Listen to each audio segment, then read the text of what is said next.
Hello, PDU. I apologize for the quality of my internet. So I rewatched the live stream and it got like halfway throughout my lecture, so I'm just gonna continue. I'm gonna continue a bit before the lecture cuts off because I noticed like some of the things that I were talking about, like it was like cutting, so it might have not have been clear. So I'll just start like back to the model, specifically the second question.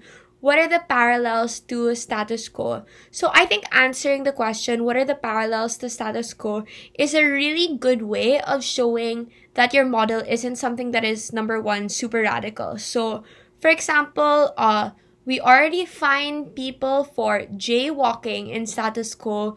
We think criminalizing them for jaywalking is just an extension of that principle. So, like, that just shows, of course, like, that's not never gonna be emotion, but just for example's sake. The second thing that answering this question does is I think that it's a good signifier of what not to spend too much time on when you're building a model. So, for example, you want to do three things: X, Y, and Z. And in status quo, they already do X and Y. It doesn't really make sense to explain X and Y as much as you want to explain Z, because the judges, the audience, opposition, whoever, are probably like a lot less familiar with Z, this new prong in your model, than X and Y, because it's already something that's being done in status quo. And then the last thing that I want to answer when you build a model is, what are the trade-offs? The next question is, how is it different from status quo? So, I think that this is a good question to answer, because if there is nothing different from status quo, it often means that your stance is too soft, or it often means that you're not going to solve the problem that hopefully you framed really well in the beginning of your speech. So your model has to have something that is uniquely different from status quo.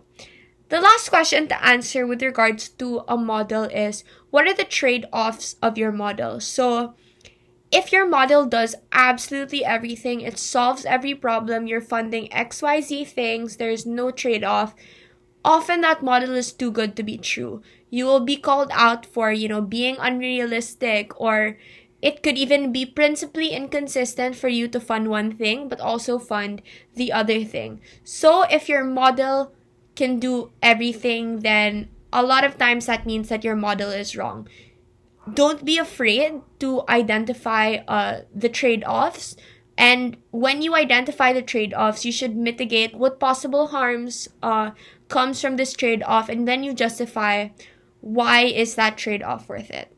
So, after the model, we talk about the standards, because your model is only really as good as your model rather is, you have that model because you hold certain values in the debate, and at the end, those values are what justify what stance you, or what prong you have in your model, or what prong you don't have in your model. So, the classic explanation of what standards are is, it is telling the judge how they should judge the debate. I feel like that example doesn't do justice, or that explanation doesn't do justice to how important setting up the standards are in the debate really is. I think that this is a super powerful part of the PM speech, because through this you outline how the entire debate should go, and through this you really prevent op from burden pushing you, strong manning you, telling you to defend something when you know that that's not something that you have to defend. So the questions I wrote here are, what should each side prove to win the debate? What are we supposed to defend? What are they supposed to defend? And again, what are the trade-offs? The last thing I want to talk about under this section is in terms of argumentation. So there's going to be a whole lecture on argument, how to argue. So I'm not going to go in detail to this, but like I think I just want to do like some tips and tricks that are really useful for first speakers. The first thing that I think is useful is, especially if you are a PM in a policy debate, there are 3 arguments that always like have to be made. Number 1, is it necessary, or why is it necessary? Number 2, why is it justified? And number 3, why does it work? So of course the meat of these arguments really differ depending on what the motion is, but in general these are the 3 things that you have to prove within a PM speech in a policy debate. So don't fear that you don't have anything to talk about, because for sure you need to prove these 3 things. The second tip and trick is that in general, all first speakers really have to have a lot of preemptions in their speech, especially in their arguments. So if a preemption is basically thinking, what is op going to respond with? And then responding to it already within your speech. So saying, okay, you made your argument and you say, op can say this thing, but you know what? Here are 3 responses to that. That is really, really important, because sometimes you can have a killer, like a boss PM speech. You prove your argument really well, but without preemptions, at the first response, it's weak. After the 4th response, it's killed. Preemptions really are a way of defending yourself from the responses that you know are going to come anyway. So do not forget to preempt. Now for PM in principal debates. So if you notice on slide, I don't know what slide this is, 10, on slide 10, the structure of a PM in a policy debate and a principal debate is very similar. The only thing that's different is the stance. Instead of a model, you're gonna have to spend some time identifying your stance. And I think people usually only do the first 2 things, like what is our stance, what are the important terms that we have to define. I think you have to go beyond that and say, what are the specific things that we support, why, what are the specific things that we do not support, and why. Like oftentimes in like principal debates, you will have all like come up with like quote unquote sneaky Pioeyes. Do you support XYZ things to XYZ people? This is a good way of just like making sure those Pioeyes never come up. So when you answer what is our stance, you generally say like, oh, our stance is that we prioritize justice and inclusivity. We support, that means that, and then you answer what do we support. So this is where you go a little bit more specific. That means we support affirmative action at all times, quotas for like women in parliament, the specific things go here. So don't just do general, but also go specific. So op can't really like give like weird POIs of specific random things. Or they can try to, but you already made yourself clear in your stance. Okay, now we're gonna talk about LO. So I hate LO. I really dislike being the LO because I think that it is super duper difficult to do LO. Like you have so many things to do. Okay, so I outlined the structure of an LO here. Reframe, counter model, standards, responses, arguments 1, 2, and 3. So I think that, again, a lot of the things are really similar, but there are 2 things I want to point out: the reframe and the responses. So the reframe. There is no one way to reframe because it really depends on what the motion asks you to do. Sometimes, as op, you might agree with their problem, but you might disagree with their solution to the problem. So for example, in an environment debate, you agree that the environment is a priority, but you disagree. Instead of taxing people, you want to tax corporations. The second thing that could happen is you disagree entirely with the problem. So PM spends a lot of time framing why the environment is super important on LO, you have to spend time framing why the economy maybe is more important than the environment. So there is no one way to reframe. It really depends on what the motion asks you to defend.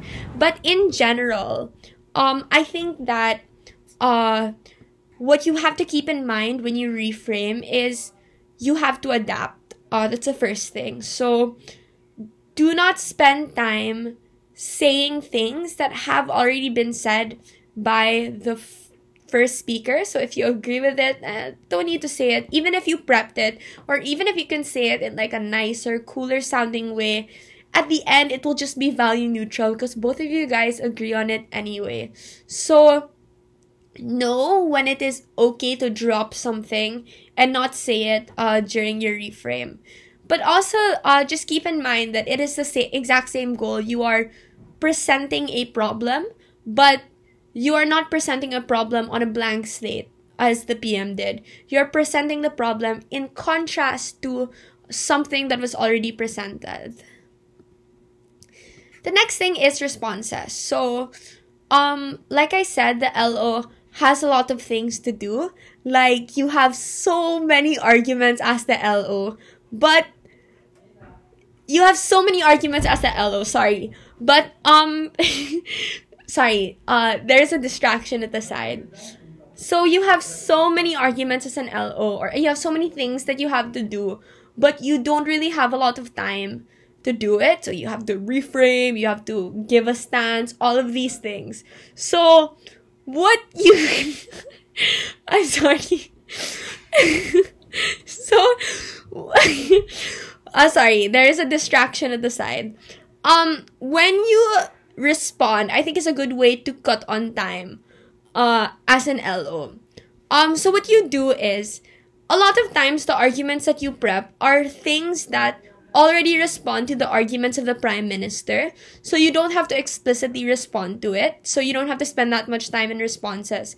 But I think that you still have to be clear when you're making your argument. You have to say, like, this argument responds to this argument made by the Prime Minister. And you can't leave it at this responds to this, the end. You have to go, by making this argument, I prove that the first speaker's argument about necessity isn't true at all. This isn't something that is totally necessary.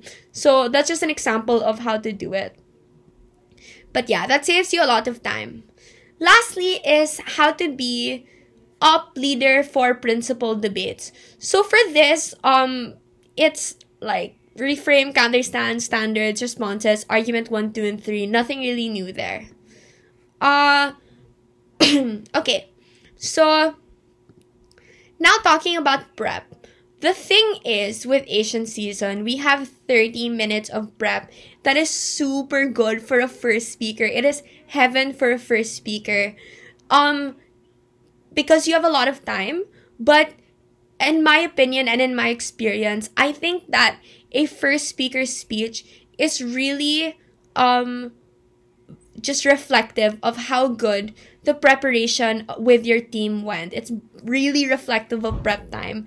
And in my experience, the better the prep with my team, the better my speech is. The worse my prep, well, yes, the worse my speech as well. So here are just like 3 things to better utilize prep time. So the first thing is work together. Second is delegate tasks. And the third is ask for help. So first, work together. The first parts of a first speaker's speech, the model, the stance, the standards, these are foundations not only for your speech. This isn't only important for your speech. This is something that is important for your whole team. So it's important that you guys build this together so that you're all in sync, you're all on the same page about the strategy of your team. So I honestly think that it is better for the 3 of you to work together for the first part of your speech. But of course, you know, you're 3 minds, so that's a lot of minds that can do many things. So delegate tasks. Usually what I do is we have 2 speakers, so me and one of my partners will work together making the first speech, going through the arguments, things like that. But the third speaker will usually think of the second speaker extension, or will play devil's advocate, or will do both if, there's time. Playing devil's advocate is really important. So this is when someone actively thinks of what op is going to say, tries to pick holes in your model, in your arguments, everything. This is how you make really good preemptions. If someone in your team is playing devil's advocate, it really helps with a PM speech. And then the last thing is ask for help. The PM and the LO have to do so many things, like so many things. Like, you have to answer like 4 questions for the model. Like, man, that's hard. Do not be afraid to ask your teammates for help, especially if you have trouble with something, or if that you forget something. Like, there's so many things to do, you forget something. What I always forget is I always forget to build urgency. I just spend so much time talking about how it's important, but yeah, I always forget how to build urgency. So I usually have a paper that says urgency, and that me and my partner and my other partners, my partners will just spend time together building that. Even if it's at the last minute of prep, it really, really helps. Okay. Next thing is Pioeyes, and why Pioeyes are your friend. So, Pioeyes are super important for first speakers, but it is important for all speakers, but it is especially important for first speakers. Yes, that's what I was trying to say. As the debate progresses, it is super easy for judges to forget about your speech. You spoke a long time ago, or it's really likely that your material, there are 3 speakers after you who are out to get you. It's really likely that the things you said have already been responded to. So POIs are how you stay relevant. As for the content of the POIs, first, if you can reference your speech, that's great. Like, maybe something in the model can respond to what opposition is saying right now, or if they are misrepping you, point it out. That's great. But of course, you don't have to force it. You don't only have to reference your speech. Just laying out good strategic POIs, that is really useful for first speakers. The thing also is, because you're in an Asians team, first speakers have so much time to think up of POIs. Your partners might not have that same luxury, because your partners are still preparing their speech. Someone might give the reply. You're just chilling there, You shouldn't be chilling. You should be thinking of POIs, and you should be giving out POIs. So, that's it for the content of my speech. Lecture. Last thing na lang is, let's go through an exercise together. So, I prepared a motion here. This house would set up separate schools where only LGBT students can choose to attend. And I misspelled attend. It's supposed to be attend and not attend. I'm sorry. But I think what we can do is I'll go through, the structure of a first speaker speech in reference to this motion. So it's clear what it is that I mean by, let's do this when we frame, or something like that. So I will just prepare my other laptop. Hold on. Okay. So the first thing, the motion is just in the PowerPoint. In case you want to case build this motion on your own. So separate schools where LGBT students can choose to attend. The first thing is setting up the frame. When and where does this problem happen? Who is affected by this problem? What are the root causes of the problem? And then urgency. So for building the context, I talk about how, even if we live in a liberal world, there are a lot of conservative pockets that still exist in society where discrimination against minorities is widespread. There's increasing violence against them, increasing hate crimes. Places like Texas, places like the Bible Belt in the U.S., where minorities are constantly hurt. So in that way, you answered when and where does the problem happen, who's affected, and then for the root cause, maybe you can say because of things like religion, because of years of indoctrination. Even children are put against children. Even children discriminate against their classmates, bully them in the classroom. That's it for context. For urgency, maybe you can say something like, so this is now inserting quote-unquote matter regarding the motion. Something along the lines of how homosexual teens have the highest rates of suicide compared to any other demographic in the world. So that really paints that this is an issue that has to be solved. Now we're gonna move on to the model. So given that problem that you just framed, what's the model? So of course, set up separate schools where LGBT students can choose to attend. But again, going to specifics is good. So for example, you're gonna subsidize these schools so that they are accessible, they're cheap for students to attend, but they're also good quality, right? So they get funding from the state, or they get they get this money so that they can have good facilities. In that way, you can prevent the op argument, for example, that these schools are gonna be bad. So just that one prong in the model already prevents that argument from being at all strong. You can add more to the model, say for example that we want to have LGBTQ teachers as much as possible. We want to teach gender theory or like classes such as that, so that these students really learn about their identity.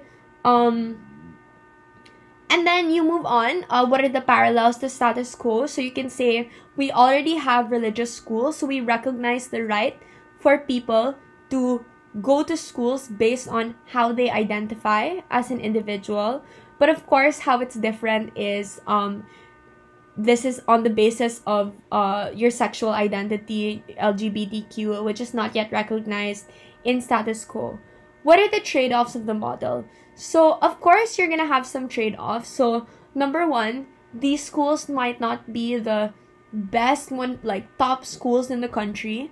But number two, this means that we're going to lessen interaction between LGBT students and maybe moderate students who might learn from interaction.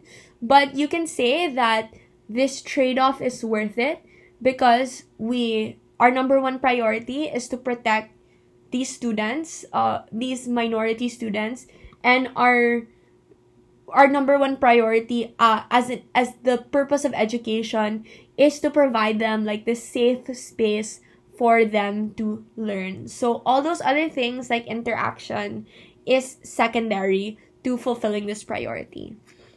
And then just moving on to the standards now. What should each side prove? What are we supposed to defend? What are they supposed to defend? And what are the trade-offs? So I think that in this debate, each side has to prove that this fulfills the purpose of education and this is what is best for minority children. What Gov is going to defend is, for example, that they have no protections in regular schools, and because of that they are not able to have a good education at all. But their side is supposed to defend that protection and safety is not key to, having a good education. So yeah, that's about it. Again, I apologize for the quality of my internet and that we had to cut. But yeah, I hope this makes it clearer.